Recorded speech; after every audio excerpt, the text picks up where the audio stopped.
Pack ചെയ്തു. എന്നിട്ട് ഒരു തട്ക എന്ന് പറയും. ഇത് നോർത്ത് ഇന്ത്യൻ ഡിഷാണ്. ഇത് കുറച്ച് വെളിച്ചെണ്ണ, 4 പച്ചമുളക് കീറി,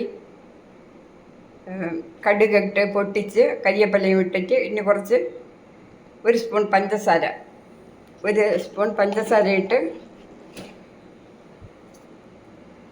നല്ലവണ്ണം തിളച്ചതിന് ശേഷം അതിൽ വീറ്റുക.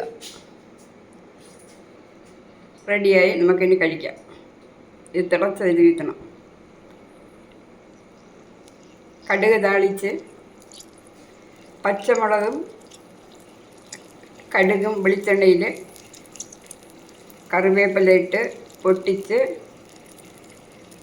1 സ്പൂൺ പഞ്ചസാരയും ഇതിലിട്ട് ഇത് തിളപ്പിച്ചതെല്ലാം ഞാൻ റെഡിയാക്കി. നിങ്ങൾക്ക് ചെയ്യാൻ ഇഷ്ടമുള്ളവർക്ക് ചെയ്യാൻ വേണ്ടിയാണ് ഞാൻ ഇത് പറയുന്നത്.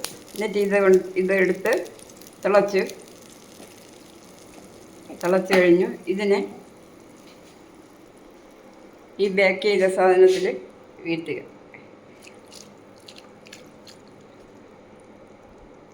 റെഡിയായി. ഇതാണ് ധോക്ല.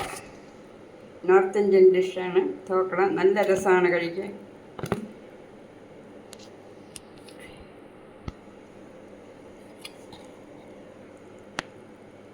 ധോക്ല റെഡി.